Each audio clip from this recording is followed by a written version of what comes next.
this is not a proposal from IRCTC. This is my proposal and my vision for how to take in cutting edge technology and make the lives of our citizens easier. My first exposure with the issue of ticketing, as all of us, we are also a train traveler. I used to commute as a common man before joining railways. But after joining railways, one particular instance I still remember. I was senior divisional operations manager in Palakkad division, Southern Railway, and I was doing a guard van inspection. So one lady is coming and asking the guard for giving the guard certificate. His son is taking ticket, he is in the queue. So she wants to board the train and this thing. So I was there in the guard van, and train, as you know, the station's name is Ottapalam. From where great civil service officers used to come, or KPS man on VP man and all those grades were from that place. So train stoppage was 2 minutes. As a senior DOM, I may not be able to run train right time, but I can of course delay it. That is the power I have. So I just asked, where is your son? So it's a very long queue, early morning, and it's a long queue, only one counter was there. Then I told her that you call him back. Now 2 minutes, more than 5 minutes or so, 10 minutes, it's difficult. She was asking the guard, I am only a common man for her.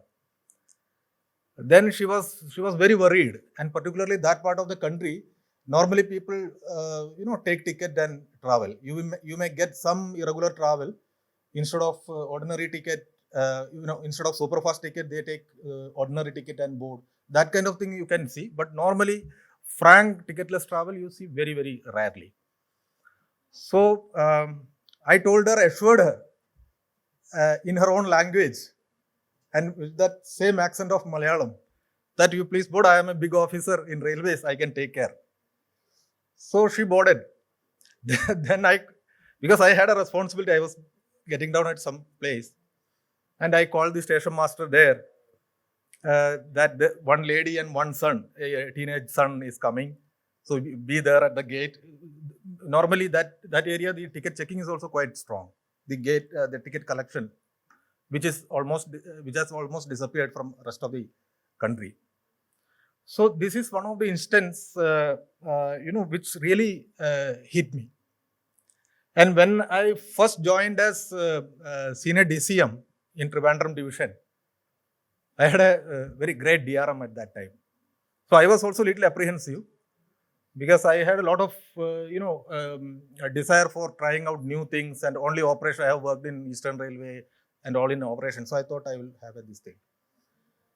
And commercial in this particular division at that time, nobody was willing to take that post because that was a very dangerous post. A lot of vigilance cases and the very, very militant trade unions and all. So the DRM welcomed me. So I told him, sir, I am very new to this NDR thing. I need your support. He was a very good person. Then he asked me, what is that you have in mind? So I told him this story. Yes, sir, most of the cases, we are not permitting our people to take the ticket. So my vision is we should have a queueless kind of thing. People should not wait, and if they are willing, they have to be given ticket. So the first slide you have seen is a typical scene of a railway station where people crowd, and if you go to the difficulties in ticketing, you can see. You don't know where is the booking counter, and then there is a long queue. Now we have tried to the reserved sector. We have, to certain extent, we have reduced this queue and the difficulties. But in the unreserved ticketing, which more than 2 crores of people are using the unreserved ticketing, we have not really made any dent. Even after 5-6 years of the mobile system of UTS, we didn't make much progress in that. Still, it is about 4%, 4.5% of the overall ticketing. Still, the first picture I showed, it can be seen in every station. So now, even today, taking ticket is a difficult thing. You have to be outside certain perimeters, some imaginary perimeter of the railway station. Otherwise, you will not be able to take the tickets. And, then payment issues are so much. So the TT checks the passenger, where is your ticket? So he will show you the, UTS on mobile type of ticket. Bola ki, sir, ticket aaya hi nahi hai. Ticket does not come. My payment is deducted. This is my payment deduction, this thing. So, normally TTs interact with us and saying that, sir, what we will do? But normally what happens, after 2-3 days, the refund comes. So there is an issue of, payment issues. Not seamless across all modes. We have the metro, you have the bus. It is still a pain at every stage. It's a stage. No personalization. Particularly in underserved ticketing, if you see, there is no personalization at all. The recent accident, the unfortunate accident, you can see, the general coaches were affected, and there was no clue. We were absolutely clueless about the person. Then there is no real-time managerial inputs. Again, I will tell you my real-life story. There is a station called Karakutam. That is a suburb of Trivandrum, which is a tech city, you can say. There are a lot of multinationals and all. And the member of parliament from that place is a very famous person, Mr. Shashi Tharoor. So he has been as a common, member of parliament in anywhere in the country, I would say. He wants all the major trains to stop at this station. That is his demand. So, again, there was a meeting where DRM attended along with Mr. Shashi Tharoor, where he was addressing some techies in that place. So he was again reiterated this thing. Is please have some stoppage. These people are going there, and people are using trains. So DRM called out the figure, the passenger figure of that particular station. So it was showing 10 passengers on an average, 15 passengers on an average. Okay. So Mr. Shashi Tharoor challenged the DRM. This is 4 o'clock at this time. Let us go to the station and see. And both of them went there. DRM called me and blasted me very soft-spoken person. You are saying you have given me a figure where 15-20 is the average, occupancy, the station occupancy you are saying. But now we are saying at least 500 people in the platform. And the MP is very furious. And that time it was the UPA government also. It was very, sensitive. So, but somehow DRM managed him. And he was also, slightly, he's more of a bureaucrat than a politician. So, still, we are doing the head count. We have all the system, all the online system, but still, I have to send some TT, and there is a passenger census being conducted, physically counting. More often than not, he will delegate it to some group D staff there. So this is the way we work. That is what I am saying. There is no real-time managerial inputs. And just imagine of the passenger also. Now there is a train which is crowded. What will be the next train? Whether that will be crowded. Whether it will have, after how many stations, I may get some seat to sit or some space to stand. No information, either for the passenger or for the, the managers also. After sales service,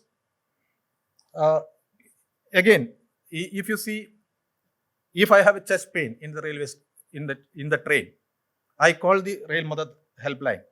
First, I will be asked, tell me your PNR number. You are in an emergency, and you have to take out, and you may have kept it somewhere. Or else you will say, where is this train passing now? If somebody is going in a long distance train, he doesn't know which station has passed. So this is the kind of after sales service, unfortunately, we are providing. Then about particularly this cancellation refund rules and the issues. this is, this is nothing short of, I would say, cruelty on our part. Now, AC is not working. Fine. Or you are provided a lower type of accommodation from AC to sleeper. Now, particularly if he has taken a digital ticket, e-ticket, now he has to go through an entire, he has to get a TT certificate. TTs are not there, number one. Invariably, TTs are not manned in the coaches.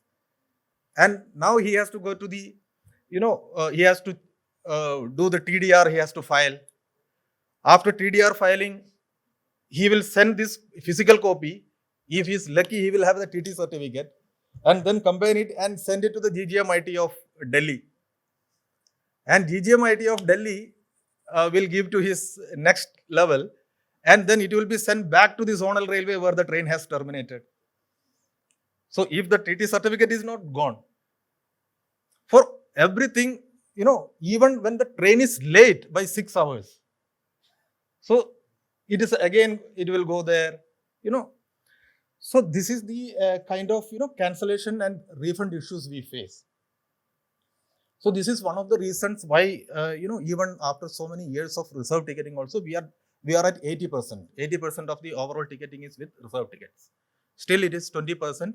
And CCM PM of Southern Railway has conducted a study.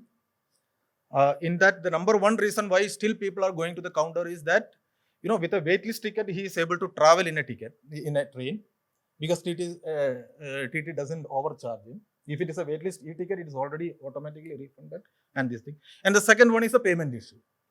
This is the reason why the railway is not able to achieve the vision of the Honorable Prime Minister of the digitalization. These are the main two issues. There are many other issues, where the certain facilities are not available for. Suppose I want to postpone a journey, that is not available in internet ticketing. So these are the information deficit, despite that availability. So in the morning also, sir also spoke, informations are in, silos. Now, what are the information I require if I go to the station? I want to know which platform it will come. I want to know which is the coach position, which side, and this is the minimum thing I require. If there is any last minute kind of change, what is that? The facilities in the station, that's all, sort of luxury. So, do we capture all these data? We capture all these data. Now, at what time the station master has given line clear to the previous station? At what time the LC gate is closed? At what time the train touches the first circuit of the, even the distance signal? Everything is captured. So, which platform the station master has given, this thing? Everything is captured. But now we have a platform system which is fed in, some distant past on the satsang system. If you are lucky, it will come there. Or invariably, it is not there. The coach position is not there. So we are speaking about this is in the context. The talk is also particularly in the context of Internet of Things, where all these, all these assets should communicate something, and they should be captured, and the passenger should be given the information. All this data logger data, why can't we, use it for passenger service? Why can't we leverage this data so that real time I will get the information? The station master has given signal. Okay, the gate is open, so it is open. Even I should get the notification that the gate is open. That is why the train is late. That kind of thing. We have the information, but unfortunately, we are not leveraging it. These are all, part of the hurdles we are facing. So I have told you the problem statement. So where we want to be, it is very clear. Ease of ticket. Anybody who wishes to take ticket should be given ticket, whether he is within the geofencing parameter, outside the parameter, or whatever. And identity is a problem, because identity of the ticket, identity of the passenger, personalized service and visibility, I said, it's a long way off during and this thing. End-to-end service across modes, even metro and other things we can continue. And automation. Suppose even if a coach is having a Bluetooth device or or UWB, you have the Apple AirTag type of thing. And I enter the coach and I just tap my mobile, or I don't have to tap it. If the Bluetooth is on, it should capture, and it should be automated, so that even the managers of the railways also should know, the TT should know that which coach, how many people are there. So IoT should be focused, as we say, as I think Mr. Bera has told, no, whatever we do, what is for the people, whether it is for the people, coach maintenance and everything, it should be for the people. So I hope all the IoT things, what is happening, it will ultimately be able to link with the requirement of the people. The data should be of some use to the people. And innovation. Whatever great things we speak about ourselves, railway officers, bureaucrats, whatever big things and we have done some great things also. I'm not saying we have not done. But leading dynamic innovation is not the fault of, bureaucrats. This we have to leave to the market force. That is my firm belief. So whether we can develop an ecosystem of, market competition and innovation, so that passenger will get benefit out of all this, can come out of it. So when I joined IRCTC, people used to tell me, my friends and others used to tell me, yaar dekho, this app you dekho, such a beautiful app, it's so smooth, so fine. Why are your sites so bad? This is the common thing we say. So when we discuss among ourselves, sir ये तो government system में होता नहीं, L1 को देना पड़ेगा, contract देना पड़ेगा, क्रिस को बोलना पड़ेगा, योगेंद्र बैठा है ना, योगेंद्र को समझाना पड़ेगा. मतलब I think they are probably right also. Means we have to work within the system, within the boundary, your hands and this thing tied, and any doubt or any confusion, even a mistake is regarded as a vigilance case. That is the kind of this thing. So what we can do for this?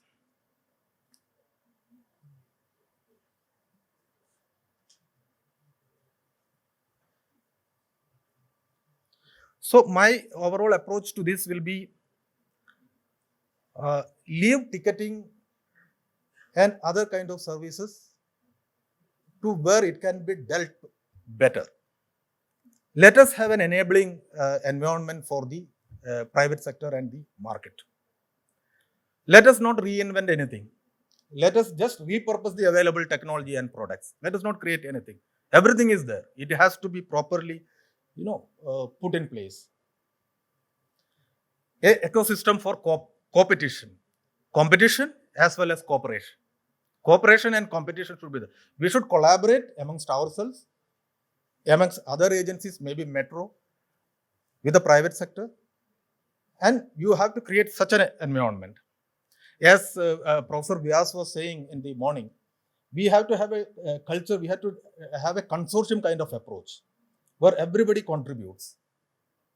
Maximize innovation, revamp business process, all those, cancellation rules, refund rules, these are all okay in 1850s or, 1970s, you can say. But now, is it all required? Now, handheld terminal, all those things. Why can't we, revamp the entire thing? Wherever is the pain point, let us address that. And create and leverage. We don't have data. We don't know which. Now, as a station master, I should know this train, so many people are traveling. Everything is guesstimate. And, we have to create data. Now, we are going to have IoT in a big way. So we should always try to dovetail it with the customer, whether he can check in, self-check-in kind of thing, so that I can get the information in this train, and in this coach, the coach will be 30% empty after, a particular station. For even unreserved ticketing, I'm saying. We don't even data for the reserved ticketing. That is a different thing. So this is the, this is the broad approach. Now, what is the technological solution for this? Is it possible? Is there any technological framework for this? So I think blockchain technology is having the potential to revamp the entire process. This I have quoted from Mr. The ex-CEO, Mr. Ravikant, I think. Amitabh Kant, sorry. Mr. Amitabh Kant, where this is written, Niti Aayog, the blockchain report, the India strategy, to improve the ease of living, the ease of doing business, and ease of governance. So the thing with blockchain is that it is not giving any new product. It is only, trying to improve the processes to, improve the overall ease of doing things. The existing processes are being, revamped. So this is the Government of India policy. They have given 4 case studies in this report, if you can see. The one is for Gujarat Narmada Fertilizer Limited, where the subsidy release, it is also, the Fertilizer Limited also, the subsidy release is done in a way where the company makes the fertilizer. It is transported, maybe it is from Gujarat, it may be consumed in Punjab. So the freight, then ultimately to the retail shop, and then go to the farmer, and after the farmer, this thing, and it takes the reverse step, all documentation, all audit and everything, and ultimately it is going to the ministry. After all this auditing, then after 3 months the subsidy is released. So they have done a pilot in this, where this can be done, within a day, where all these sensors, all these cameras, and all these things are there, and it can be done. This is through a smart contract, basically. Blockchain technology of particularly the Ethereum protocol supports the smart contract. If certain conditions are met, then the next action, like the subsidy release, is happening. So they have even tracked the costly drugs, how the logistics works.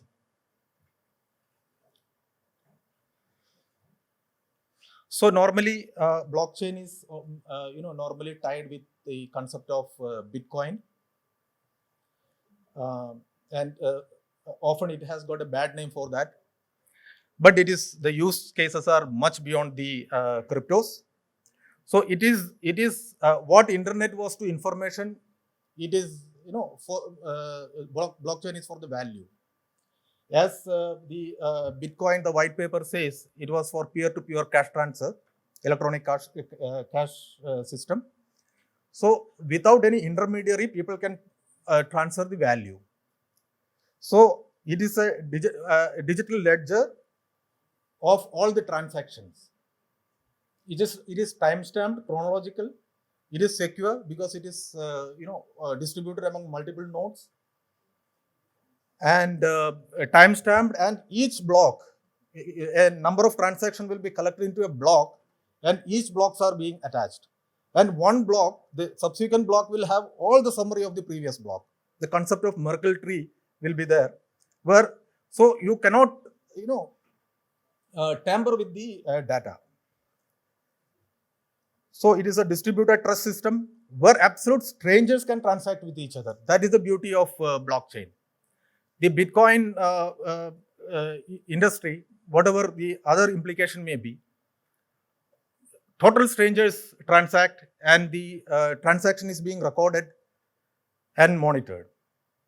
So there is no need of any intermediary to impose trust.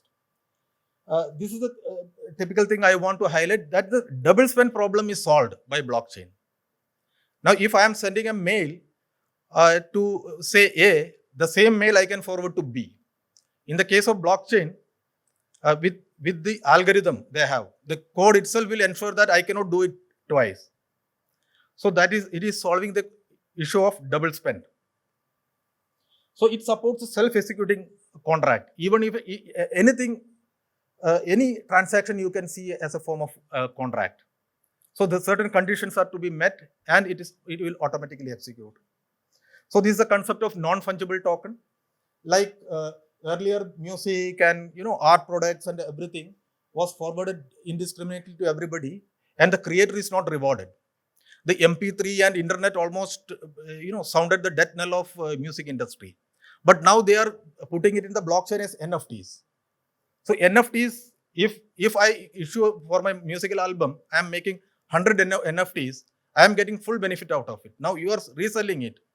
It cannot be multiplied. The same thing, it has got a provenance, and I am sending it to the next person, I am getting a royalty again.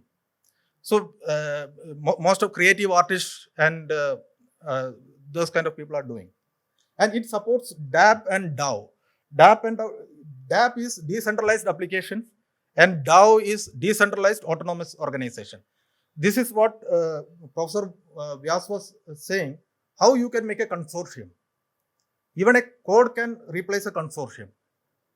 The rules can be set up, and even a private and government sector, everybody can work together through a DAO. This blockchain and particularly the Ethereum based protocol supports this. So this is the ticket ultimately. There are certain rules. There is an identity issue we have to solve. The blockchain with blockchain protocol with its NFT feature will ensure the identity. And these are the the contractual condition. It's not transferable, single use, and the payment has to be received. So n number of conditions we can impose on this. So how can I go about taking a ticket? What I am proposing is that you can create ticket from anywhere. If somebody is willing to take ticket, he has to be permitted to take ticket from anywhere. Outside track, inside track, there should not be any this thing. It should be a smooth kind of thing. Now I take the ticket. There are certain rules. I have to initiate my travel. I will come to the station. Maybe I will scan a QR code, or I can have a Wi-Fi. Wi-Fi is there in most of the stations, and Bluetooth is there. NFC is there. There are different kinds of technology we can use.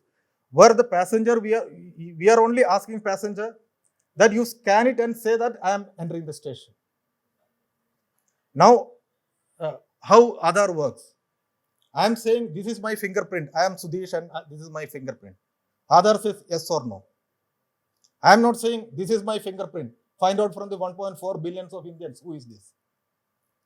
So that kind of request response system, sir, probably so that people can easily take ticket and get it.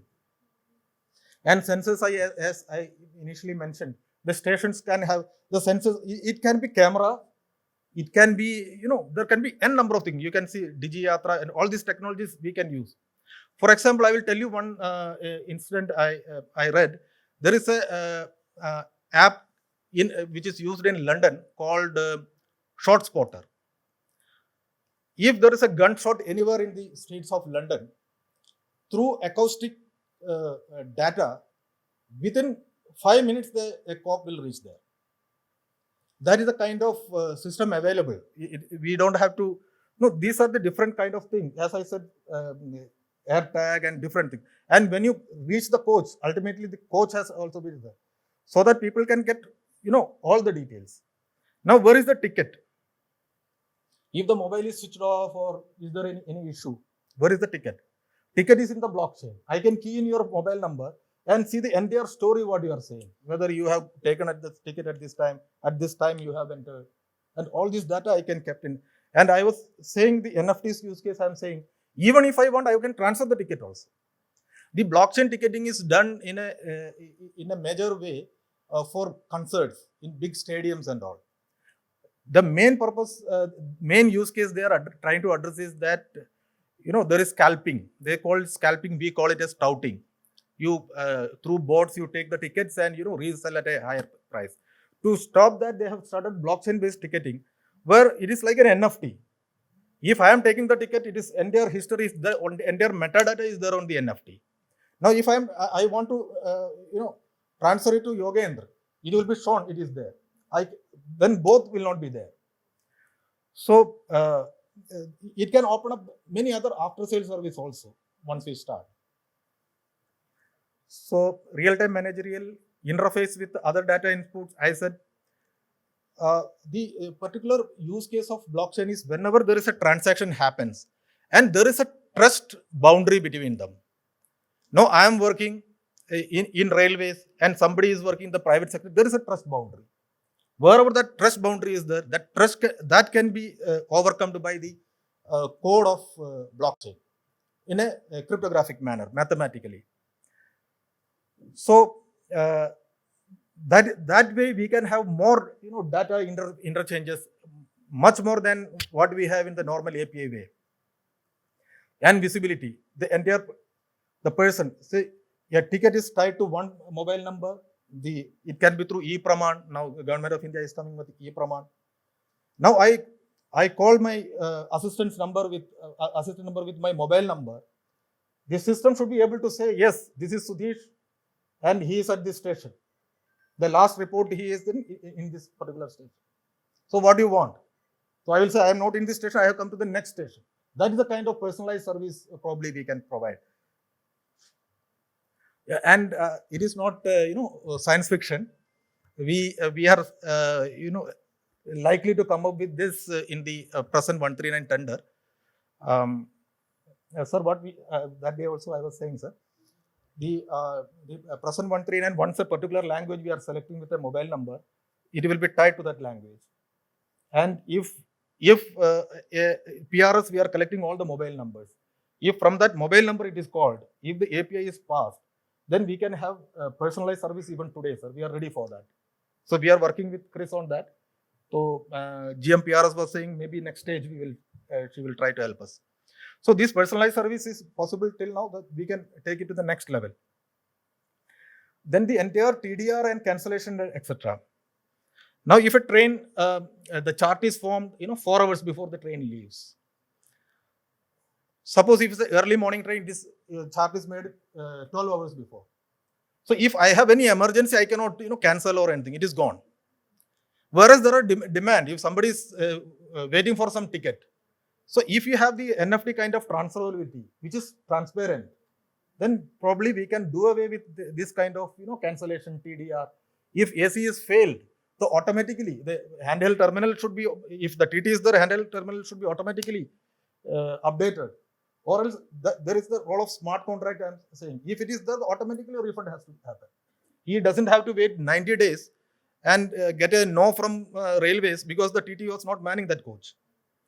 So the Internet of Things in the coach should be integrated with this. And in all these, we can use voice biometry as one of the means. If there is no sensor in the station also, I can call 139 and say, I am here. I can register myself with my voice biometrics because this is permitted. I think Aadhaar is also shortly coming up with voice biometrics. Because railways use case is completely different. It is open for all. We have to make, in my view, we have to make things very easy, very transparent, so that people can come up and take the service. So what is that I am telling actually?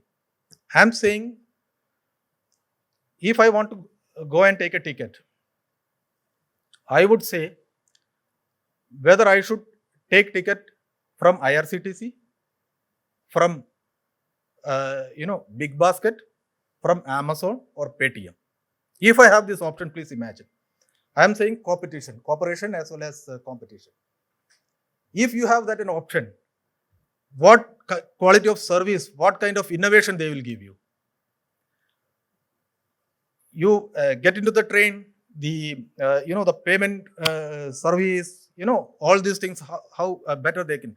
You get into the train and get off from the next station, there is an offer for you from somewhere. There is some tie-up. The beauty of blockchain is that you are only managing how many tickets are being taken by different platforms. It is visible for all of us. There is no tampering at all. If it is a database, it can be tampered by administrator or anything. By programmatically, it is not tamperable. So all other innovation you can permit, much more than what you can see through the normal kind of thing. So there will be a good competition among players and people will be the beneficiary. So these are the normal questions we get. This will be highly energy consuming and cost will be high. So for that only one thing is that we are going for proof of stake is the protocol we are using. Bitcoins is the proof of work where a lot of open entries are there and a lot of computing powers are required. So it is a permissioned blockchain which we are saying. And what about the number of transactions? Because this is what, when I speak to some of my friends, they say, what about transfer of in Bitcoin, every 10 minutes, one Bitcoin. And we have got thousands of, transaction in a second. So for that, we have an example of hyperledger platform of TRI. TRI is dealing with around 100 crores SMS a day. And all the SMSs are passing through the decentralized ledger technology platform. It is nothing but blockchain technology. There is a hyperledger open source platform. You can see stock exchanges using Australian Stock Exchange, Hong Kong Stock Exchange, where rapid exchanges takes place, and the conciliation, normally we start T+1 and T+2 to T+3, the reconciliation happen. It happens in the next second. So in our case also, the different, it can be a blockchain between private sector and railways. It can be with railways different divisions. So that is something we can work out. So innovation, why transport sector? Yeah. Because now I think Telangana government has started for the land records, and there is some proposal for e-voting also. For example, Japan, they have started in certain municipalities and all, they have started voting through blockchain. So, but what about e-commerce? So e-commerce, I feel, because it is a trustless trust. There is a trust deficit, but the system will take care of the trust. And innovation, e-commerce has got the maximum potential for innovation. So transparency, we should be careful. We are dealing with the private sector anyway. So it should be, whatever they do in the system, it should be transparent, because there are multiple copies. And the use case of blockchain, as I said, in concerted to prevent duplication and fraud, which is a clear use case for Indian Railways, whether it is reserved or unreserved. I think it's too low. But these are the use cases. In railways itself, I think it's too low. The German railway has gone for multimodal ticketing through blockchain. Everything is in the initial stage. Then Han is again German airline. They are going through blockchain technology ticketing. Swiss Federal Railways. I think this is Musk and IBM. This is a typical use case where TradeLens is the blockchain-based logistics provided by Musk and IBM. And Japan is going in the blockchain in a big way. Japan's railway, JR East, they have even accepted cryptos as payment. So we have to, that goes without saying, we have to comply with the government regulations and those things. So Walmart, you see Walmart using the blockchain technology. When a particular consignment of bacon caused food poisoning, they couldn't trace it. They took 6 days to trace which piggery it was formed and all. Now Walmart has gone for blockchain in a big way. Now within 3 seconds, they will understand with whatever consignment they have from where it has come. So there is a wine company called My Story, where if you scan the QR code of the, there is a gentleman's photo there. He will start speaking his story, the wine bottle story, from the vineyard to the bottle, how he was burnt. So there is an entire system of sensors. They call it as blockchain oracles. These sensors, and there is some auditing happening for cross-checking, but otherwise it is fine. So Walmart has extended it to lettuce, spinach. So this is really happening. Now we have to decide. I'm sorry to give some provocative quotes. Whenever there is a shift, there is a technology, it is very difficult to give, all the scenarios, whether we require it. The best way is to experiment with it. Experiment is a small type of experiments, and come up with this.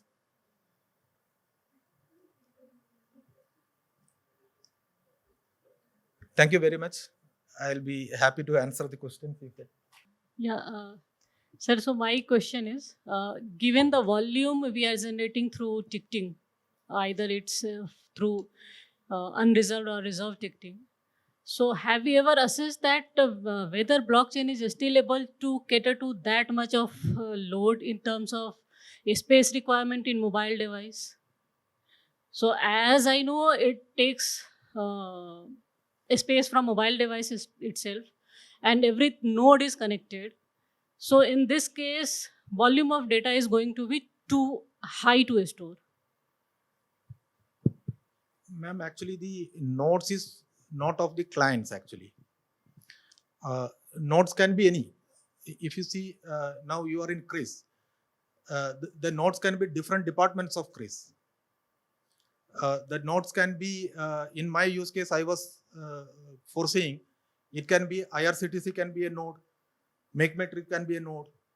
You know, likewise, those people who will be the actual, who will have the data in the in the ledger.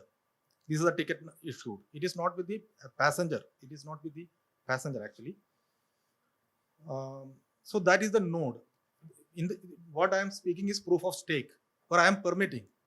It is a slightly lengthy procedure where I said there is a concept of decentralized autonomous or a decentralized app.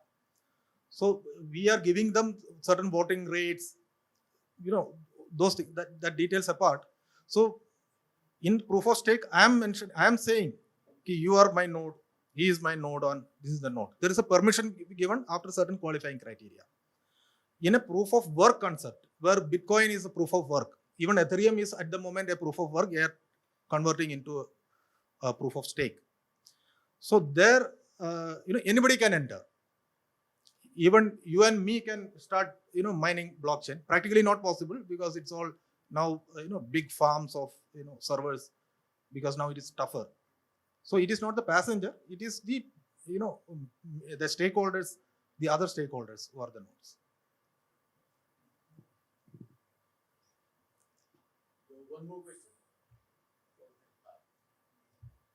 Saurabh, boli.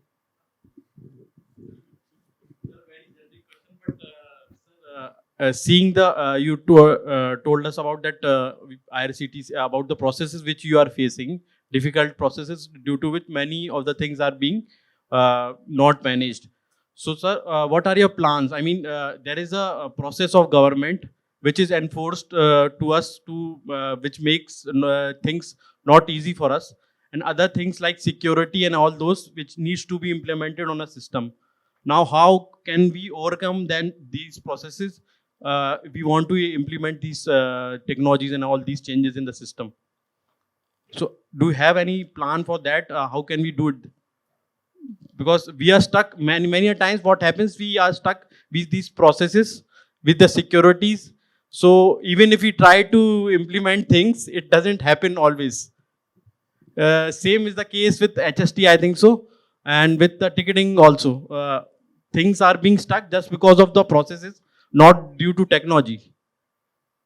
No, you are right, Saurav. Actually, this is a question I also asked myself. When I had this proposal, I gave a presentation to Railway Board also. Railway Board, the officer was very supportive actually. I told, sir, let us experiment. I don't know. This may help. All these ideas I have, if nobody is interested outside the market, then it will fall flat there itself. So I was, I should not take names. So I was telling one of the officer, can I get 1.5 crores to examine the feasibility, full feasibility? Out of my own interest, as I said, my background, why I was interested in ticketing and to reduce this thing. I always feel, even 6 months back, I went to Calicut station because I worked there. I know the officers, CRS and all. So I said, I'm here. I just want to come and meet you. Then I was seeing long queue in the unreserved system. I found it really, as a railway man, I found it here we have failed the country. What is happening? So normally, whenever we discuss in railway board and all, they say, our clientele is like this, usko smartphone nahi hai, ye nahi hai, wo digital literacy. So I saw in the crowd, everybody well-dressed youngsters. Everybody, youngsters, what they do in the queue. And haggling with the counter clerk, change nahi hai, wo nahi hai. So I was saying, what we have. So what I'm saying is that how to. So when I'm asking my senior, say, give me 1.5 crores so I can. Because this study of blockchain is done by a particular gentleman. I come to know about him. I discussed with him. Sir, is it an utopian idea or shall we try? Because he has done this study for Nidhi Aayog. So he told, see, I'm also saying it should be experimented with. Now, what Saurabh's question, I feel, sir, Mathur sir, you are in the higher management and close to. I think youngsters should be given a fund, sir. No question asked. Experiment. No, not wholly. I mean, it's not something that is impossible. There is now a proposal in any case for some innovation. We can try it out. Yes, sir. Definitely, we can try out this idea. My only, again, I am from the older generation. But my only apprehension here was that normally you would go in for blockchain and having NFTs for information that is to be used over an extended period of time. Normally you use NFTs for keeping, instead of paintings or something, keeping art, you keep it as an NFT. So it is something that way you want to preserve the value. Whereas journey is a very fleeting sort of thing. So that token is only for a small amount of time. So in that also, do you feel that blockchain is a good idea? Sir, NFT, it can be, those characters can be replicated. It need not be NFT. But during my interaction with a couple of companies, because I have not really progressed, because I didn't get to go ahead. So it appears to me from whatever I heard, and they are private players, they will try to sell their product. So as I said, we have to experiment and see. So they were saying it is a possible thing, and the cost also I was asking them. So it is not very prohibitive, sir. They were saying 20 paise per ticket type ka. So I don't know, sir. We have to try out. This is all, there's a cost to computation also. But as you were saying, this is not a proof of work kind of thing where you'd have to do a lot of computation. This is just a proof of state. Sir, I asked the TRI officers how much you have spent for DLT, the all scrubbing thing. They said 0. It is only our mental this thing. We have a node, but we don't use it also. Because all these telcos themselves are enough to establish the consensus. So it depends, sir. I mean, there is no answer for it, but it has to be worked out. Sir, the thing is that now the present generation and all of us, even of the older generation, everybody wants instantaneous results. So that I think it is best left to the private sector to do so. We have to enable them to do, and maybe monitor and establish proper rule, and the rule is followed. Well, that is one thing that we were talking about also, is that contracting is becoming more and more important, because those boundaries, as he was saying, the trust boundaries, so across trust boundaries, you have to have a contract. And the better you write that contract, I mean, the better that contract is established amongst all the players, the easier it is to do these kind of cooperative activities, competitive activities kind of thing. So thanks a lot. If there's no other question, then we'll start with the rest of the session.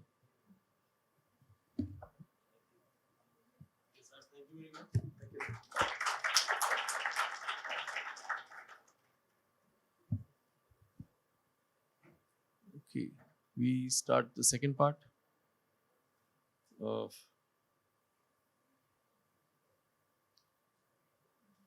Okay, for the second part, we have Mr. S.S. Jeph, who's GM Signaling and Telecom of Jaipur Metro. So, and Mr. Nitin Bhatia, who's the Regional Sales Manager, Public Sector for CISCO Systems. So, now our area of discussion, there was one more gentleman who was to come, he's not here. But our area of discussion is relating to the networks. Basically the networks part.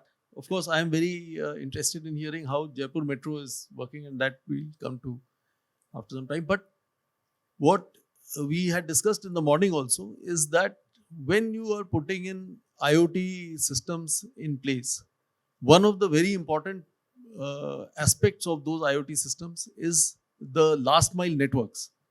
How will you access the devices? Normally, these devices, as we had mentioned, are going to be distributed geographically. They are going to be in remote locations. They are going to be in places with harsh environments, because that is where the power of IoT actually comes into play. But even without that, even if you are in an industrial setting, for example, morning they were also talking about IIoT, that industrial IoT. Industrial IoT is normally in a particular, it will be in a factory floor environment. So that is not a very remote place. But still, the environment is quite harsh. And the expectation is that these devices will be running autonomously. They'll not require manual, it's not even possible that they can be manually managed all the time. So they'll be in an environment where there is some autonomy and environment conditions are a little harsh. So in that scenario, the last mile networks are very important. That what sort of protocols will you use? What sort of technology will you use? Especially in, if you are in a remote location, then power is an issue. So what will be your the power options do you have? Will it just be purely a battery powered device, or will you be using will you have access to power, electrical power, continuous power? What is the type of data that we are dealing with? Does it require continuous monitoring or a continuous stream of data, or can it be an interim data flow that can be some data flows, then after that there's a wait period where the device can go to sleep? So all those aspects are there. So that is how the last mile networks are very important. So one question that I would like to ask Mr. Jeph is that first of all, I wanted to ask you just in very short, that how are you approaching the in Jaipur Metro? How are you approaching the general IoT, IoT devices and IoT technologies? What is where are they used, and what is the situation right now? Very good afternoon. First of all, thanks a lot to Mathur sir for giving us opportunity to share our views. In Jaipur Metro, sir, presently we are not using IoT devices, but we are plan to use IoT IoT kind of services for our ticketing and our operation purpose.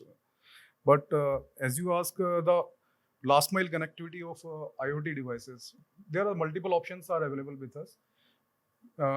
Like for Indian Railways, RailTel is network is available across the railway track.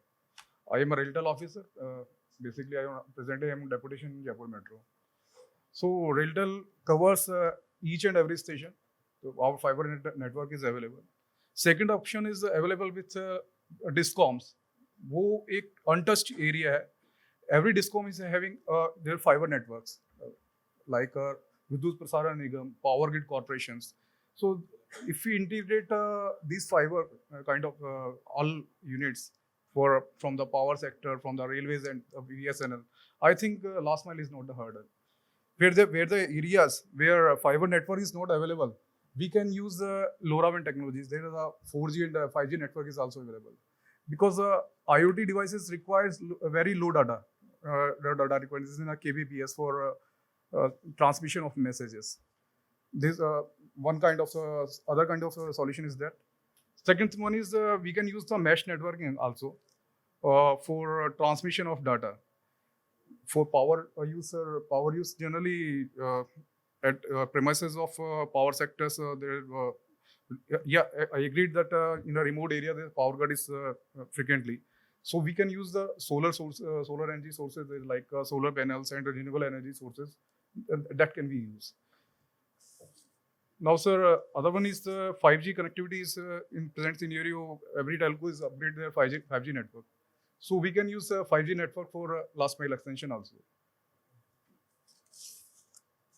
Now, sir, I want to share some ideas that I was working in Realtel. This is a successful business case for IoT networks. Government of India mandated, as you know, the Jal Jeevan Mission. Jal Jeevan Mission, government mandate that every household is having a tap connections. In that cases, government also want to know the quality of water. Then in that case, sir, on water quality source, basically we have deployed some sensors at originating source like reservoir stations, and other one is at household and locations. We have measured the pH level of water, chlorine of water, and pressure also. And we also monitor the leakage of the water. This is a successful case where IoT devices are used. Other one is the present scenario in agriculture. Government wants to use IoT devices for soil health measurements, basically. Okay. Other one is, sir, basically for we can use for smart cities, smart grids. We are using IoT devices, and for connected healthcare sector, we are also using IoT devices. These are the successful projects which Government of India deployed IoT sensors, and we are utilizing it. So this is all for us. One important thing that was there was, for example, this case of the water quality. So water quality, then how do you, how do you get that data from the device which is in, I assume in people's homes? Yes, It yes. is connected, and from there, how do you evacuate that data and at what periodicity? Sir, we What have is the- deployed sensors at particular one end farthest end of the household connections. One and the other sensors we have deployed the reservoirs, these are the reservoirs or water tank. Then we measure this through the sensor, and we are using IoT gateways and LoRaWANs. We integrate this data to the central servers at state portal and the national Jal Jeevan Mission portal. These are real-time data that we capture, and it also helps for analysis of data where is the leakages, basically, and what is the utilization of the particular village of water. This helps government for planning also. So IoT is basically for capturing data, analyze, monitoring, and planning. It supports us. So, LoRaWAN is used where? LoRaWAN is used from the device to the node. So Which is LoRaWAN then connected we to the- deployed at source kind of thing for reservoir end. Reservoir end, because Yes. reservoir will be some remote place. Yes, yes, yes. Achha, so from there, then it comes to some a node which is connected to the Through internet, which or- we connected either on the Wi-Fi or from the central server, or we using the SIM card, 4G or 5G SIM. It communicates the data to central server.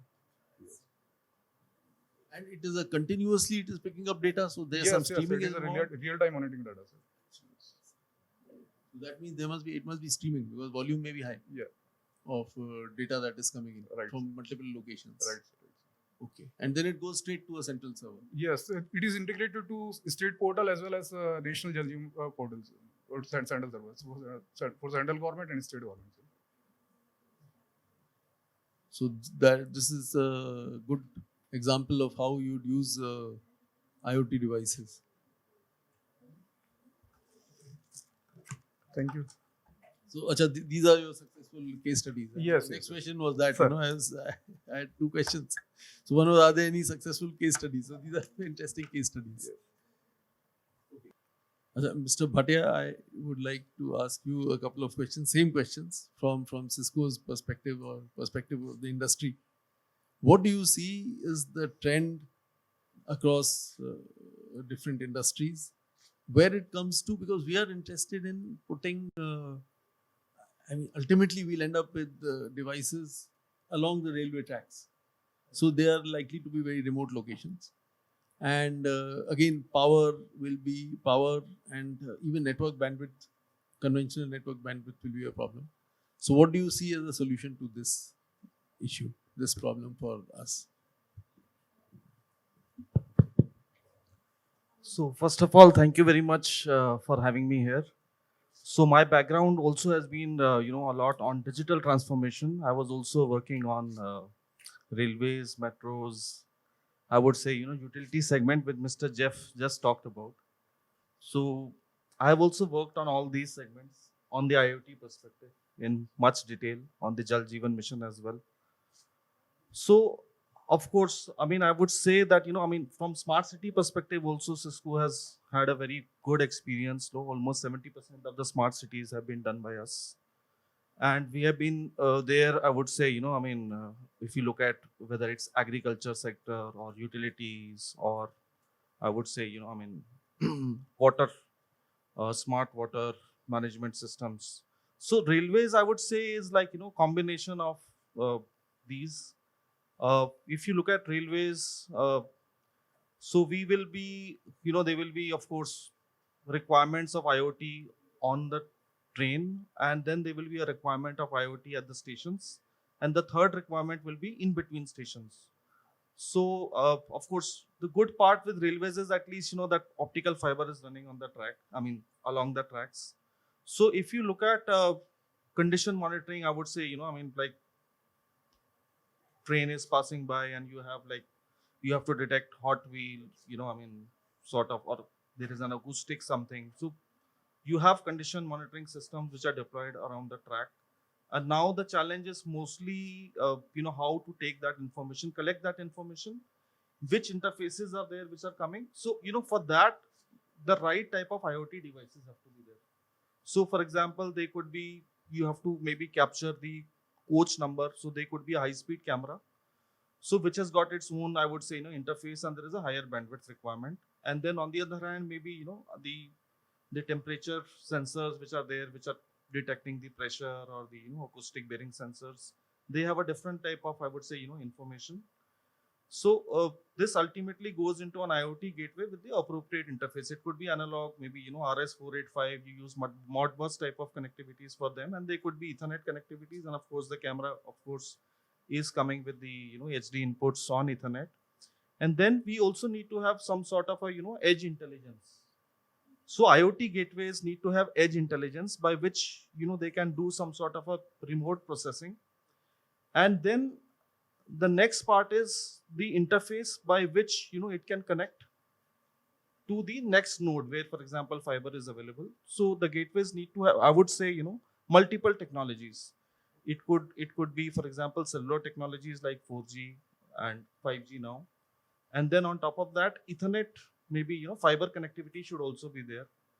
And in some cases where the applications, for example, a level crossing is there where not too much information is going, you could use LoRaWAN type, or maybe some meters which are there. So for metering applications, you can also use LoRaWAN. So in some of our remote water type of solutions that we did, we used a combination of technologies.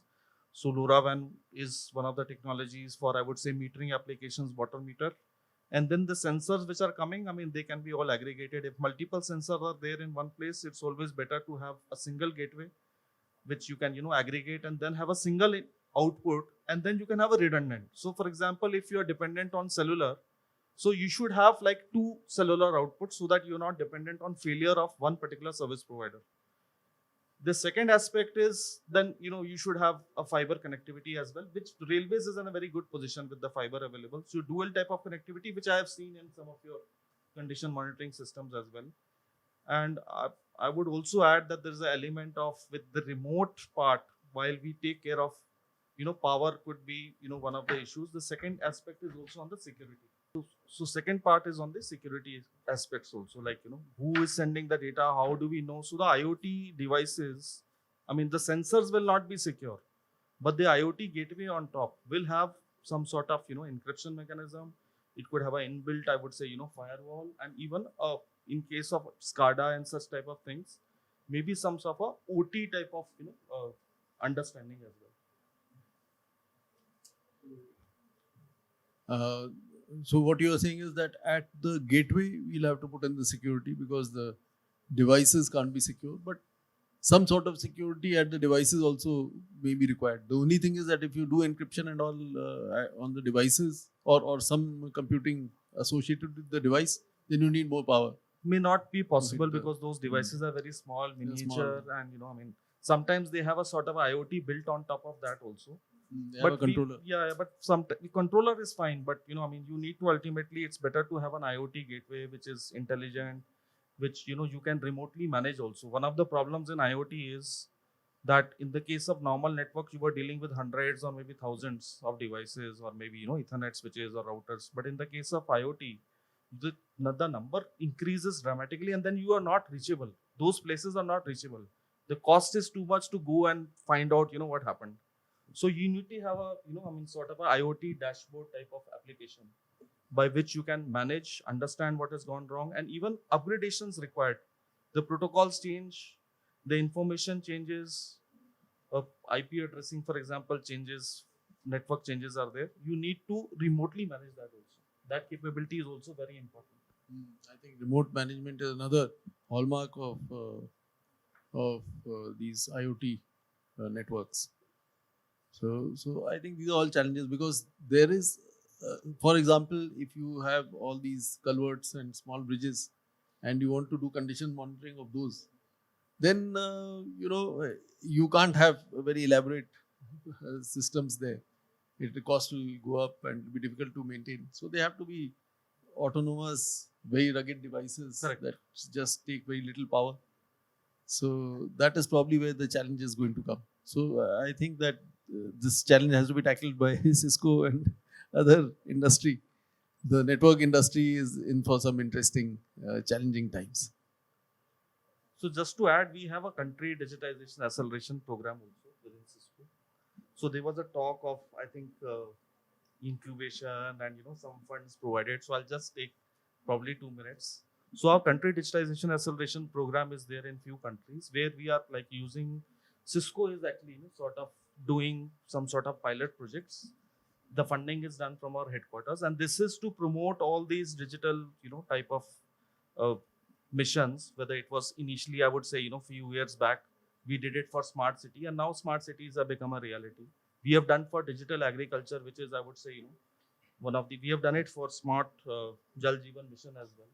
And there is no point, I think, we can do for railways also. So this type of, like, we are available, we can do, pilots, and the solutions in IoT are always, I have seen, is all use case driven. So, something may be possible. For example, in UK Rail, we have done 20 use cases, which includes IoT, which includes 5G, which includes passenger experience, which you told very important, which includes remote condition monitoring. But I mean, it could happen that in India we have a totally different use case, and for that maybe some sort of experimentation, some pilot, other ecosystem partners apart from CISCO might be required.